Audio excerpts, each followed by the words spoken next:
Welcome to the Deep Dive, where we transform a stack of documents into actionable knowledge. Today, we're looking at one of Europe's most powerful, yet pretty specialized financial tools, the Plan d'épargne en action, which everyone in France just calls the PEA. And if you're serious about capital growth and you're interested in how you can legally use national tax rules to avoid significant tax on your gains, I mean, we're talking about potentially wiping out the entire income tax part, then this is where it gets really interesting. It really is. We've got a stack of sources here on this very specific French investment vehicle, and it often gets called the fiscal champion for good reason. So our mission today is to, get past the basic definition and really analyze the leverage it gives you, the huge advantages, but also, and this is just as important, its very strict limitations. It's a fantastic case study. Okay, but before we jump into the mechanics of getting to, 0% income tax, we have to mention the important note from the source material. This deep dive is purely educational. It's based on a sharing of experience. It is definitely not socialized investment advice. Right. And you are solely responsible for your decisions. Exactly. Markets are uncertain, and as always, past performance doesn't guarantee future results. Okay, with that necessary context out of the way, let's get straight into it. Let's unpack this champion account. Yeah. So what is the PEA, fundamentally? What is it actually designed to do? At its core, the PEA is a dedicated investment envelope. It's an account built for one primary purpose, investing in a restricted universe of assets. Okay, so not everything. What kind of assets? Primarily European shares and certain eligible exchange-traded funds, or ETFs.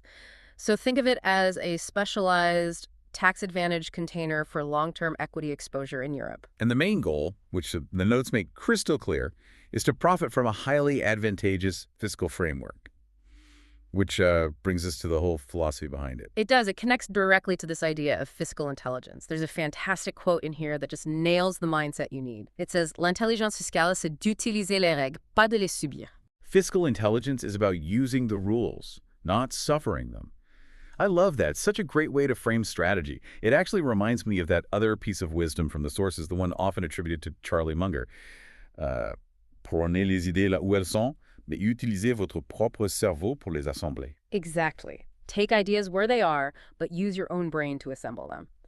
That is precisely the mission here, because if you look at the big picture, the French state isn't just handing out tax breaks for fun. The whole PEA system is engineered to encourage long-term investment in equities, specifically in the European market. They offer this huge incentive, but only if you, the investor, are willing to lock in your capital for the long haul. Okay, so let's get into the hard numbers. What exactly is this killer advantage? I know it all revolves around a 5-year rule. That 5-year commitment is the absolute hinge on which the whole thing swings. After you hold that account for 5 years, any capital gains you realize get this just profoundly advantageous tax treatment. We're talking 0% income tax. 0%. Okay, just to put that in context for someone who might be used to other markets, what kind of tax rate are you actually avoiding in France by using this? And that's the crucial context. In France, your standard capital gains are typically subject to a flat tax rate, the PFU, which currently sits at 30%. 30%. And that's made up of two parts, right? Exactly. That 30% is 12.8% for income tax and then 17.2% for mandatory Social Security contributions, the prélèvements sociaux. Ah, okay, I see. So the PEA, after 5 years, completely eliminates that 12.8% income tax part. Completely. The investor only pays the mandatory Social Security part, which is that 17.2%. That is massive. So you are cutting your final tax bill on your investment gains by more than a third, just by committing to hold it for 5 years. That totally changes the calculation for long-term compounding. It absolutely does, and it really underscores why this is built for long-term strategies, especially growth investing, where you plan to hold things for decades. What's really interesting is how accessible it is. You'd think a tool with this much fiscal power would be buried under mountains of paperwork. You would, but the sources paint a surprisingly simple picture. It's generally very easy to open and manage, available at pretty much any traditional or online bank. We saw that great little anecdote from Sandra in the notes. Right. She mentioned just sending an email to her bank advisor, and she even said her advisor would probably be shocked she was asking for this specific account. Yeah, she said, "C'est mon conseiller qui va être surpris que je vous demande ça." Which is basically, my advisor is going to be shocked I'm asking for this. It just highlights that the most powerful tools aren't always the most advertised, They're often just sitting there waiting for someone who knows what to ask for. Precisely. You ask for it, and you can often have it open and running within a week. Okay, let's talk about the scale. Are there annual limits? Can I just dump a huge amount of capital into this thing? So there's no annual contribution ceiling, which is actually very flexible. You can put in zero one year, then a big lump sum the next. But, and this is a key limitation, there's a global lifetime contribution limit, a plafond, and it's set at 150,000 euros. So once I've put in a total of 150K in cash, that's it. No more new money can go in. That's right. Once you hit that cap, you can't contribute any more fresh capital. But, and this is important, all the gains, all the dividends, everything generated by that 150,000 ceiling, it all continues to grow tax-free inside the account, compounding for potentially decades. So that really incentivizes you to open it early and try to max it out as quickly as you can. Absolutely. The sooner you get that base in there, the longer it has to benefit from that tax-free compounding. And what about the rule of multiplicity? Can I have, say, 10 of these at different banks to spread out my 150,000? No, unfortunately not. The rules are very strict. One PEA per person, which really cements its role as a core investment vehicle. And it means you have to be really careful about who you open it with. Right. So we have this amazing upside. Zero income tax after 5 years, a very clear 150,000 WL ceiling, and it's easy to open. But, champions don't become champions without some strict rules. What's the trade-off? What are the constraints? The constraints are the necessary balance to the benefits. The number one limitation is the investment universe. It's intentionally narrow. You're limited mainly to European stocks and eligible ETFs. That sounds like a pretty big restriction, especially if you want exposure to, say, U.S. tech or emerging markets in Asia. It is a deliberate restriction. The PEA was designed to channel capital into European companies. Now, the sources do mention a bit of a workaround. It is sometimes possible to invest in certain foreign ETFs if they're domiciled in the EU and meet specific rules, but the overall choice is still significantly more limited than a standard brokerage account. You have to be comfortable being anchored in Europe. And what's completely off the table from the start, I think the sources mentioned bonds and real estate funds. You got it. You can't hold bonds, and you can't hold SCPIs, which are basically French real estate investment funds. The exclusion is key. The PEA is explicitly designed to promote equity ownership owning a piece of a business, not investing in debt or passive real estate. For those, you have to use a different fully taxable account. That makes its purpose very clear. It's for growth through European business ownership. Okay, let's circle back to that critical 5-year rule. What happens if you have an emergency? Despite your best plans, you need to pull money out in year 3 or 4. That's the big question, and this is where the PEA really enforces discipline. The penalty is, well, it's strict.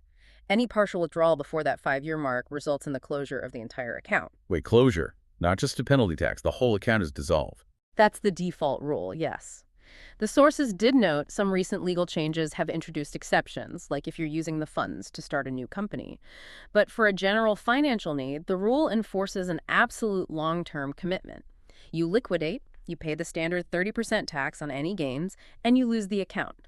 It forces you to treat that money as truly long-term, non-liquid capital. Wow, that's a critical detail. It's a mechanism that forces you to be smart by, forcing you to be patient. Precisely. And this all leads to what is probably the most important practical takeaway for you, the listener. After all this talk about rules and discipline, your success with a PEA really comes down to one simple practical decision. This would be the section that was highlighted in the sources with that big, bold attention warning. That's the one, the explicit warning. Attention, pour les peines ne se valent pas. All PEAs are not equal. That seems counterintuitive. I mean, if the government sets the tax rules and they're the same for everyone, how could one PEA be better than another? Because while the fiscal rules are identical, the infrastructure that the banks build around those rules can vary wildly. The tax advantage is fixed. The cost of getting that advantage is not. So the government gives you the 0% income tax, but the banks set the fees and decide which investments you can actually buy. Exactly. You need to look closely at a few areas. First, management fees. Some providers charge you just for having the account open. Second, transaction fees. How much does it cost every time you buy or sell a share or an EPF? And finally, inactivity fees, which can penalize you if you're a buy and hold investor. These little costs, they just compound for decades and eat away at your returns. So those fees could seriously erode the very benefit you waited 5 years to get. And what about the menu of investments? That's the other half of the coin. Because your universe is already limited to Europe, you need a provider that offers the absolute broadest selection of eligible assets, especially ETFs. A good bank will offer dozens of low-cost diversified index ETFs that fit the PEA rules. A bad one might only offer a handful of expensive niche funds, which really limits your ability to build a good portfolio. So the real actionable advice isn't just open a PEA. It's shop for your PEA provider with the same care you'd use to pick a stock. You have to compare the fees and the ETF options before you commit to anything. That is the single most critical step. You have to comparison shop. And to give you a starting point for that research, the sources did list several common providers in the market. You've got Bank, Bourse Direct, Bank, Easy Bourse, Fortunio, Hello Bank, Interactive Brokers, Saxo Bank, Trade Republic, and XTB.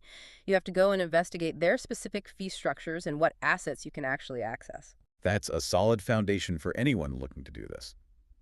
Okay, so we've covered the core idea of fiscal intelligence. We've quantified the huge tax break after 5 years. We've looked at the $150,000 ceiling, and we've stressed just how important it is to compare providers. And this whole structured product, the PEA, it really relies on you having a deep knowledge of its constraints. That 5-year period, the limited asset types. But the ultimate power of the account, I think, isn't just in the tax break. It's in the discipline it forces on you. Which leads to the final question we want to leave you with, the learner. How often does a strict limitation like that 5-year lock-in that prevents you from touching your money actually become your biggest long-term advantage? Because it stops you from making impulsive short-term decisions when the market gets volatile. Maybe think about that commitment and its cost as its greatest benefit. That's a great thought to mull over. If you found this deep dive useful, and maybe you had a few aha moments about leveraging these kinds of tools, we'd love for you to add a like to this episode. And if you want to keep cutting through the noise to get straight to the crucial information, please remember to subscribe to the channel. We'll be back soon with your next stack of sources.